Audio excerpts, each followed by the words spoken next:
Alors, on va faire un petit test hein, pour un peu se réchauffer.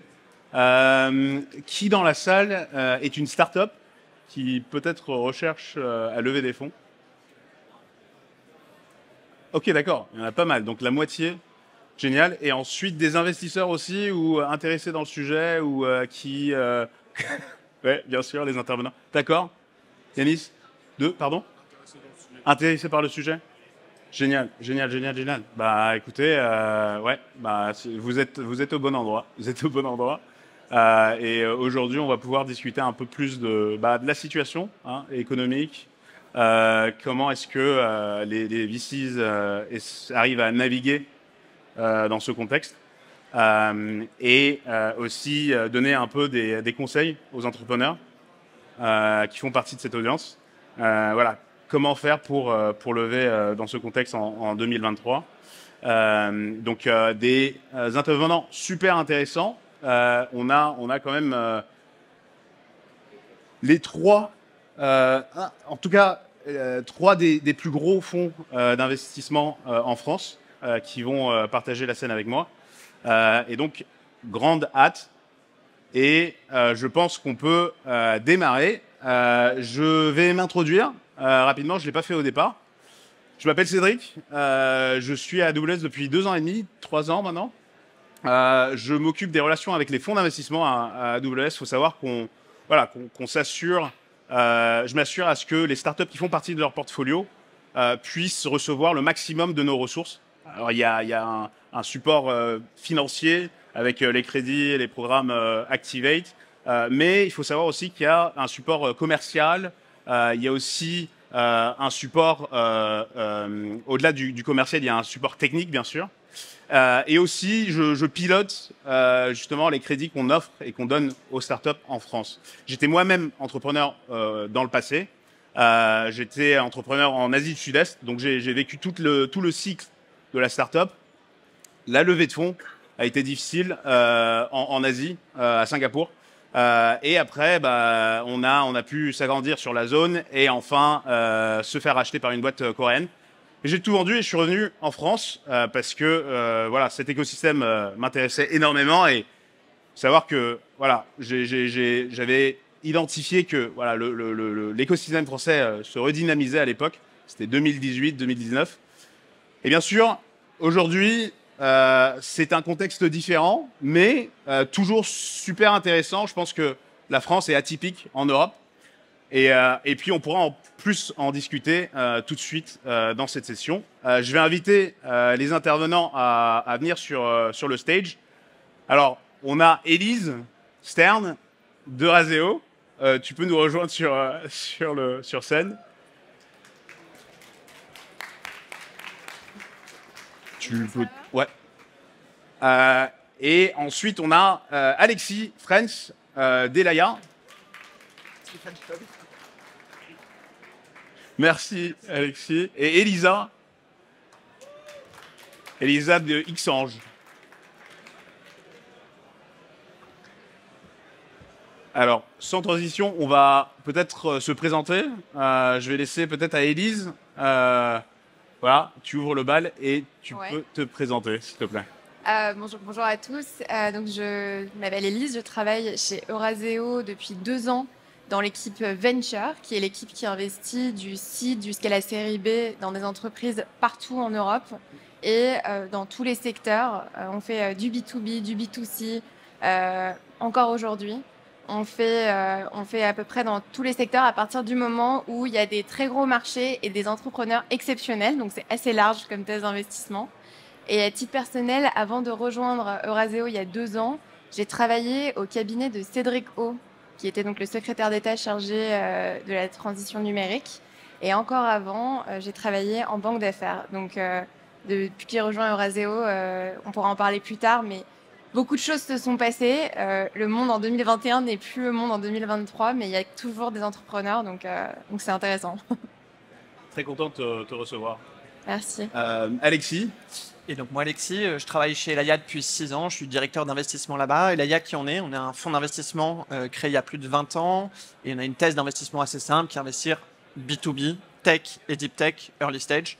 Aujourd'hui, on déploie plusieurs fonds donc dans ces secteurs, du pré-seed jusqu'à la série B, et en particulier dans tout ce qui est infrastructure cloud et cyber security. Merci Alexis. Elisa? Bonjour à tous, donc moi c'est Lisa, je suis directrice d'investissement chez Xange. Xange c'est un fonds généraliste, on fait du pre-seed, seed et de la série A. On investit des tickets entre 500K jusqu'à 10 millions d'euros comme premier investissement et on a financé historiquement de très belles histoires de succès comme Ledger, Lydia, Believe Digital et Odoo en Belgique. Merci Elisa. Alors on a une belle équipe. On va peut-être commencer sur le sujet qui brûle en ce moment. Le contexte macroéconomique, pas top en 2023. On a SVB voilà, qui a dû être bailé par le gouvernement américain.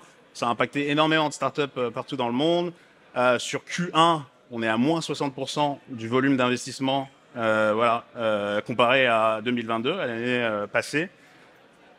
On a l'Ukraine aussi, qui impacte aussi les marchés. On a une correction du marché de la tech, par exemple, avec les big tech aussi, qui sont inclus. Donc, voilà, d'après vous, est-ce que c'est l'arrêt des VC? Est-ce qu'on va se calmer? Est-ce qu'on peut s'attendre à des levées quand même en 2023? Elisa?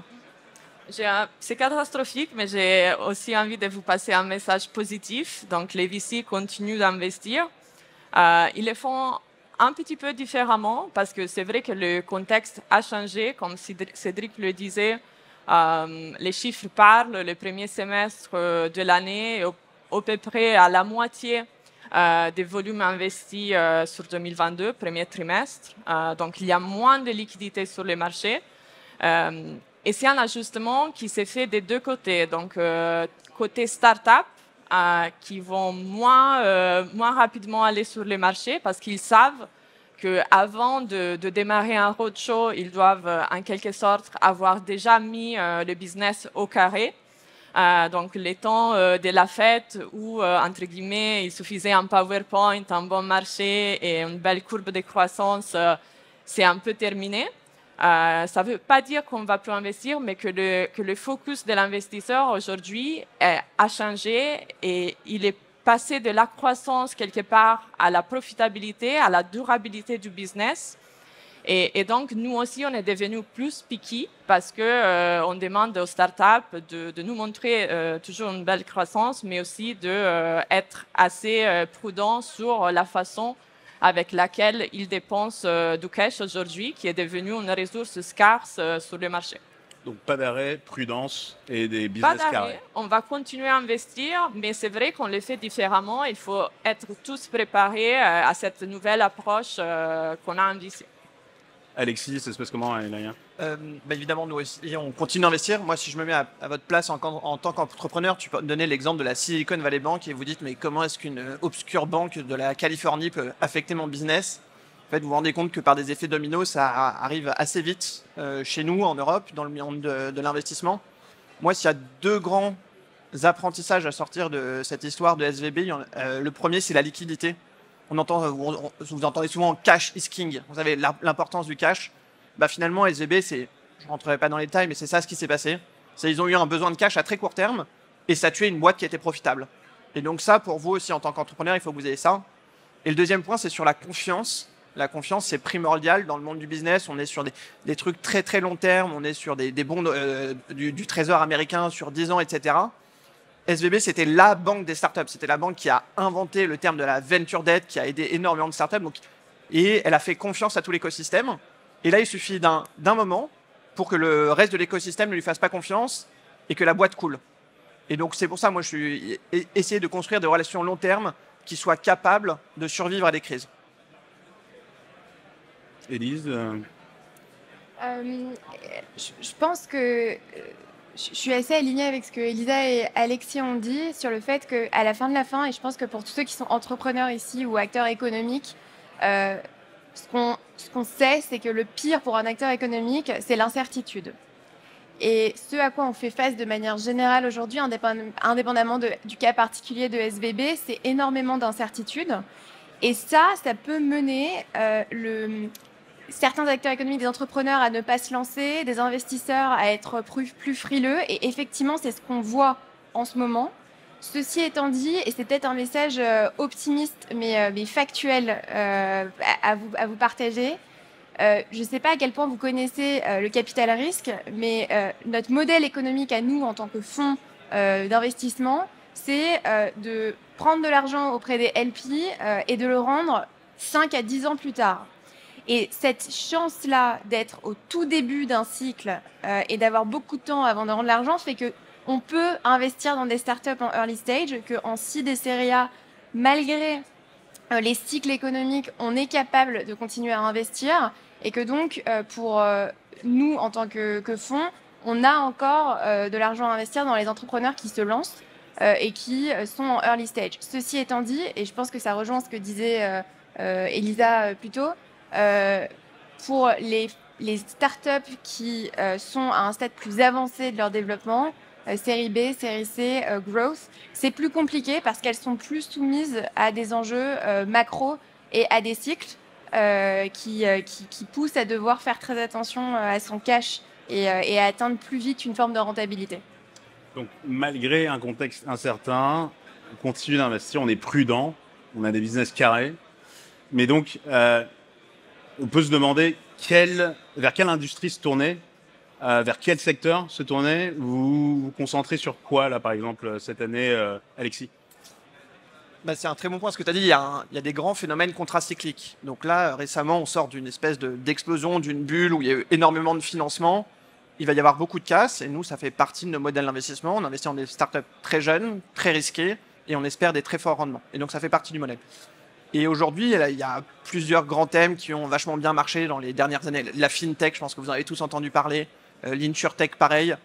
Et donc, la question, c'est, nous, investisseurs early stage, qu'est-ce qu'on peut choisir comme... On n'a pas de boule de cristal non plus, mais on voit des grandes tendances arriver. Et moi, ce que j'aime beaucoup à titre personnel, c'est tout ce qui est blockchain, Web3, crypto. Vous allez me dire, non, mais Alexis, ça n'a aucun sens ce que tu racontes. Là, tu viens de nous parler d'une grosse bulle. Tu regardes les cours du Bitcoin, c'est ultra volatile, etc. Mais c'est pas ça. Ça, c'est, je dirais, un peu les vaguelettes à la surface. Moi, ce que je regarde, c'est vraiment les tendances de fond. Et ça, c'est typiquement quelque chose qui m'intéresse parce que si on regarde le passage sur l'adoption d'Internet qui a été extrêmement rapide, et en fait, l'adoption de toutes ces techno crypto est encore plus rapide. Et donc, moi, c'est ça ce qui m'intéresse en tant qu'investisseur early stage, c'est trouver des fondatrices, des fondateurs de jeunes startups qui ont des vocations très long terme. Nous, on reste en moyenne 6,7 ans dans des sociétés. Et donc, c'est pas parce qu'il y a eu un crash court terme que ça va nous décourager. Bon, évidemment, c'est un peu moins la fête et je vous cache pas que c'est plus autant l'excitation que ça a pu être, mais on est des investisseurs long terme et on profite de ces contre-cycles justement pour investir encore en early stage. Ouais, je ne m'attendais pas à la blockchain, la crypto, etc., surtout vu le cours. Mais effectivement, long-termiste et early, donc voilà, un secteur qui est en pleine formation, donc il y a un intérêt à investir. Élise, ça te fait quoi, ça? Alors moi, je regarde pas beaucoup la crypto pour être hyper franche, mais là où je rejoins un petit peu la réflexion d'Alexis, c'est que comme on est des investisseurs de long terme, ce qu'on essaye de regarder dans des périodes de troubles économiques, c'est un peu deux choses, en tout cas chez Euraseo. C'est des secteurs qu'on considère fondamentaux et donc pour lesquels les budgets ne vont pas être coupés et pour lesquels on aura toujours besoin d'innovation. Et donc ça, on regarde notamment beaucoup la cybersécurité, les sujets liés aux innovations dans la santé. Ça, c'est des secteurs qu'on regarde particulièrement. Et puis, on est toujours un petit peu à l'affût aussi des grands bouleversements technologiques qui impactent ensuite de manière applicative ces secteurs. Et donc là, vous avez sûrement tous dû entendre parler des nouvelles avancées dans l'IA, que ce soit l'IA générative ou d'autres formes d'ailleurs d'IA. Et donc nous, ce qu'on essaye de regarder et de penser, c'est la manière dont ces nouvelles avancées énormes dans cette technologie sous-jacente vont impacter des secteurs qu'on regarde beaucoup.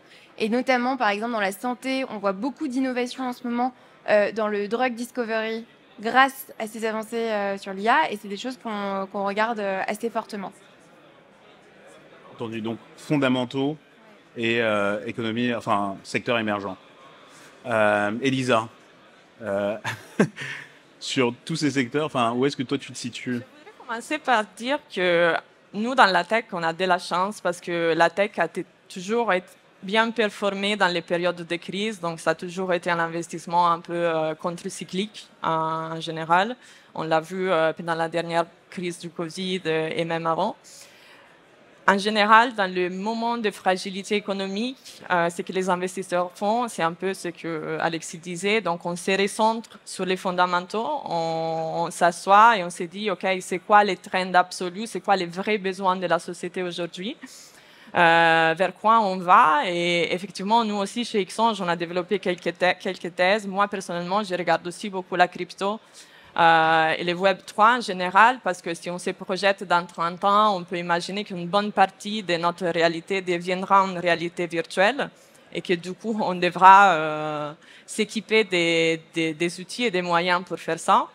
Personnellement, je regarde aussi beaucoup du clean tech. Avant Xange, j'ai travaillé 6 ans, je ne l'ai pas dit, chez Omnes Capital, où je faisais de l'énergie et de l'infrastructure. Donc, je garde un peu cette casquette chez Xange aussi. Et je pense qu'aujourd'hui, on a une urgence de résoudre les enjeux de crise énergétique, de souveraineté énergétique, de production renouvelable. Et c'est primordial, c'est aujourd'hui. Donc, c'est ça que je regarde beaucoup. Et on peut les décliner en sous-verticales comme les batteries, le stockage, la décentralisation de la production, la stabilité du grid. Donc, tous ces sujets-là. C'est un compartiment qui a généré beaucoup d'attention dernièrement.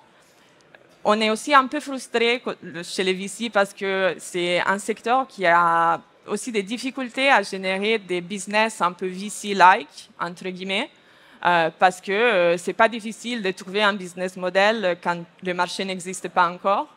Et quand on regarde plus les côtés deep tech, on a souvent des time to market de la technologie qui sont très longs aujourd'hui. Donc, et c'est ce qui se passe quand on regarde des trends long terme. Donc, on veut se projeter, mais on a un peu un time au début où c'est difficile de prendre vraiment des positions.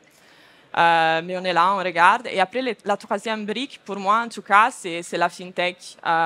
Aujourd'hui, beaucoup d'investisseurs regardent moins parce qu'ils se disent c'est un secteur très crowded, mais dans 30 ans, on aura toujours besoin de faire tout simplement des paiements. Et c'est un secteur qui va continuer à être disrupté sur les années à venir. D'accord. Donc, ce que je retiens, c'est vraiment alors, la Web 3, émergent, les secteurs émergents aussi, de ton côté, Élise, tout ce qui est fondamentaux, mais aussi la FinTech, la CleanTech, qui s'impose surtout cette année. Oui. Cédric, pour ajouter un point à ce que disait Elisa, qui est assez intéressant sur notamment la FinTech, c'est qu'en fait, indépendamment des secteurs fondamentaux qu'on a mentionnés, qui sont sur du très long terme, les périodes de mauvais cycle économique peuvent en soi être porteurs aussi de certains modèles économiques.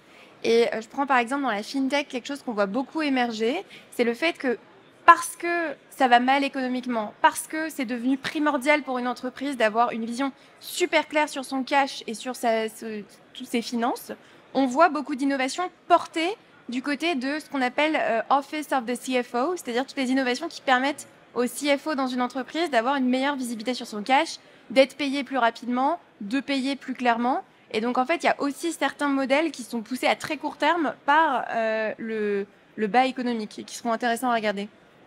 D'ailleurs, quand on regarde dans le passé, 2008, ça a été une crise économique terrible. Et pour autant, il y a des startups aujourd'hui, des Uber, des Airbnb qui se sont créés à cette époque. Pourquoi ils se sont créés? Airbnb, c'est chacun, pour les personnes qui accueillent, c'est un revenu stream, une source de revenus en plus. Et pour les gens qui vont dans des Airbnb, ça coûte moins cher qu'un hôtel. Pareil pour Uber, c'est exactement la même chose. Et donc on voit qu'il y a un changement de mentalité en ce moment qui est en train d'opérer. Il y a un cliquet qui est fait. Donc ça ne veut pas dire qu'il n'y a pas de start-up qui vont être créées, ça ne veut pas dire qu'il n'y a pas de licorne aujourd'hui. Ça se trouve, il y en a une dans l'assistance qui va être créée aujourd'hui. Elle a été créée en 2023 dans un environnement économique terrible. Mais c'est plus le même schéma de pensée. Et donc c'est ça aussi à prendre en compte pour vous. Nous, on va continuer à investir en tant qu'investisseurs, c'est notre métier. Et vous, les entrepreneurs aussi, vous allez continuer à créer des startups. Et il y a toujours, mais ça va être un changement de mentalité. Et d'ailleurs, quel conseil pour les entrepreneurs d'aujourd'hui qui veulent démarrer les boîtes? Est-ce qu'il faut faire table rase, étudier dans quel secteur est-ce que je vais me plonger, ou alors rester sur des idées qu'ils avaient déjà créées en 2022 et juste poursuivre et juste se battre et peut-être pivoter. Quels seraient vos conseils, Élise? Je pense que c'est toujours une très très mauvaise idée de changer son idée fondamentale d'entreprise ou de start-up pour plaire, que ce soit aux enjeux macroéconomiques ou aux VC, quoi. Je pense que quand on monte une boîte, on le fait pas pour lever de l'argent, on le fait parce qu'on a une vision fondamentale de la façon dont un marché devrait fonctionner ou dont les personnes devraient vivre. Et donc, quand on a cette idée-là, il est assez vain d'essayer de le changer à court terme à cause d'enjeux plus macro. Ceci étant dit, je pense que c'est plus dans la manière de construire l'entreprise qu'il faut faire attention. La première chose, c'est que ce qui a été vrai pendant toute une période, c'est-à-dire penser que je pouvais lever de l'argent aujourd'hui, dépenser, et que je relèverais de l'argent dans 6 mois, ça, c'est juste plus vrai. Tant qu'on n'a pas atteint certains milestones, que ce soit en termes de revenus, en termes de marge, en termes de plein de data points que l'investisseur va vouloir regarder, vous ne relèverez pas. Et donc, en fait, ça rejoint un deuxième conseil qui est qu'en fait, de manière plus large, il faut penser son entreprise par milestones et en se disant, OK, qu'est-ce que j'ai envie de... Pourquoi est-ce que je lève? Pour accomplir quoi? Et ensuite, bien faire attention aux enjeux de rentabilité, de unit economics, des choses qui sont sur la pérennité du modèle économique. Je pense que c'est plus ça, mais changer son idée, je vous le déconseille très fortement. Donc revenir aux indicateurs de performance, enfin aux fondamentaux, là aussi, Un modèle économique. de modèle économique. Alexis? Ouais, bah, pour revenir un peu sur ces histoires de séquences dans le temps, moi, ce que j'ai vu en 2020-2021, c'est ce que j'appelle l'époque de la puissance. Pourquoi j'appelle ça? Parce qu'il y avait énormément de cash sur le marché, les banques centrales ont inondé de liquidités. Et donc, en fait, l'enjeu, c'est d'être juste le plus puissant. Et comment on était le plus puissant? En levant le plus d'argent. Et là, c'était vraiment open bar. Il faut le dire, hein, il y a des boîtes qui ont cramé énormément d'argent parce que la seule chose qui a été intéressante et importante, c'était les revenus. Et donc, on était prêt à dépenser des centaines de millions juste pour faire croître un tout petit peu les revenus. Et donc, ça a été une époque de puissance et c'était la foire aux entrepreneurs et aux entrepreneuses qui arrivaient à agglomérer très facilement énormément de capital qui pouvait se permettre de dépenser ensuite parce qu'il y avait un afflux de capitaux sur les marchés. Ensuite, en 2022-2023, on est encore aujourd'hui dans ce que j'appelle plutôt l'époque de l'efficience. Vous entendez beaucoup plus parler de profitabilité, avec les mêmes moyens, il va falloir faire plus, faites attention à vos dépenses, etc. Donc il y a eu un premier changement de mentalité. Et je pense qu'on est en train d'arriver sur encore une troisième étape que j'appellerais la résilience. Je pense que à peu près tout le monde est au courant dans la salle qu'il y a des changements économiques, mais il y a aussi des changements climatiques, et ça fait aussi pour ça que le climat, c'est une des grosses thèses d'investissement pour énormément d'investisseurs. Et là, on change encore une nouvelle fois de paradigme. Et là, l'enjeu ne sera plus d'être profitable, ça sera juste que la boîte survive. Il y a énormément de boîtes, moi j'en remarque aujourd'hui, c'est plus du tout de la même manière. Avant, les entrepreneuses arrivaient conquérants en disant bah, je vais claquer des doigts, je vais lever 5 millions juste sur un PowerPoint parce que mon voisin l'a fait. Aujourd'hui, c'est mon voisin qui a levé 5 millions, il est en train d'essayer de vendre sa boîte, et en fait, personne ne le veut, et il va aller au tribunal, il va aller en liquidation judiciaire. Et donc, il y a juste un enjeu déjà il faut que la boîte, elle soit résiliente, il faut qu'elle puisse survivre. Et après, effectivement, on continue toujours de faire des plans de déploiement sur long terme. Donc, moi, si j'avais un conseil à vous donner aujourd'hui, c'est quand même un message d'espoir. C'est dans ces périodes de contre-cycle où vous avez du temps pour parler à vos clients, vous avez du temps pour parler à vos équipes et profitez de ce temps parce qu'il y a beaucoup moins de bruit. 2020-2021, il y avait des annonces dans tous les sens, une levée à 100 millions, une levée à 200 millions et en tant qu'entrepreneur, c'est un peu frustrant parce qu'on se dit mais moi j'arrive à rien faire. La réalité, c'est que dès qu'on ouvre les portes et on voit derrière les rideaux ce qui se passe, c'est pareil dans toutes les sociétés. Et donc profitez de ce moment pour vous recentrer sur les fondamentaux. C'est quoi votre envie en tant qu'entrepreneur, en tant qu'entrepreneuse? C'est quoi le projet que vous voulez porter? Qui est-ce que vous voulez amener? Les employés, les investisseurs? Et donc, il y a vraiment un message d'espoir en disant faites attention à vos dépenses et c'est les projets dans lesquels vous croyez qui vont s'en sortir. Élise, tu voulais rajouter quelque chose? Non. Elisa? Tout à fait d'accord avec toi, Alexis. Donc, il y a 12 mois, le cash était une ressource abondante. Donc, la préoccupation des entrepreneurs, c'était comment je génère le plus de chiffres d'affaires dans le moins de temps possible. Aujourd'hui, on ne court plus les 100 mètres, on court un marathon. Et le focus des investisseurs, quand on regarde une startup, c'est de dire, OK, il y a une top line en croissance, mais comment est-ce que vous avez fait ça? Et donc, le focus est beaucoup plus sur la en combien de temps je peux atteindre un break-even, une rentabilité. On se focus surtout sur les séries A, sur beaucoup de métriques qui avant étaient un peu négligées. Par exemple, les cash burn, je ne sais pas si ça vous parle, donc le montant de cash qui est consommé chaque mois.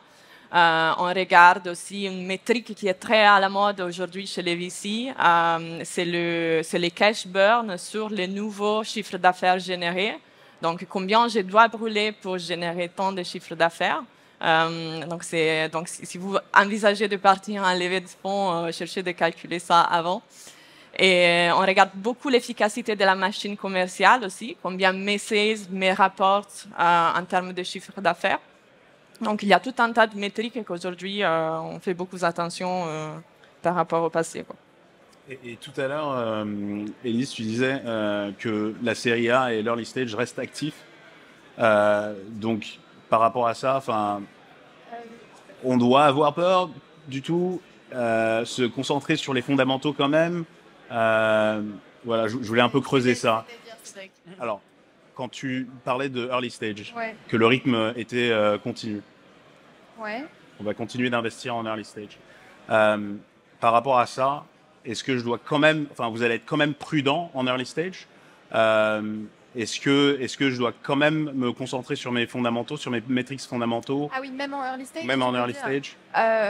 Oui, évidemment, en fait. Parce que fondamentalement, ce que je voulais dire tout à l'heure, c'est qu'on continue d'investir déjà beaucoup plus facilement en seed qu'en série A. C'est un premier fait. Le deuxième, c'est que ce que je voulais dire, c'est que ces métriques et cette analyse, elle s'applique au early stage. En série B, série C, regarder les métriques et regarder ce qu'on appelle le path to profitability, c'est quelque chose qui se faisait déjà assez spontanément et qui faisait partie de l'analyse. En early stage, pendant toute une période, ça a été moins le cas. Maintenant, est-ce que je dois avoir peur? En fait, je pense pas que le terme c'est avoir peur. C'est simplement que on est entré dans une ère où il faut simplement que l'entrepreneur, de manière générale, ne se repose pas sur l'idée fausse qu'il pourra acheter sa croissance avec de l'argent extérieur. Fondamentalement, c'est ça, en fait. C'est qu'il doit assez rapidement être capable d'utiliser l'argent qui lui est fourni par sa levée de fonds pour générer du revenu avec une vision super claire du moment où ce revenu pourra devenir rentable et un vrai modèle économique autosuffisant. Et il y a aussi des degrés de différence par rapport, quand on parle d'early stage, est-ce qu'on parle de pre-seed, seed ou série A? Donc, quand on est sur le pre-seed et seed, il n'y a pas de métrique parce qu'on est, dans certains cas, pré-revenu, dans d'autres, on est en train de développer les produits. Et donc là, les entrepreneurs ont tout l'intérêt à bien bétonner leur cas d'usage, à montrer l'exécution, donc des métriques moins financières, mais plus d'exécution de marché de produits. Et quand on commence à parler des séries A, donc on a déjà plus ou moins un an et demi de track record.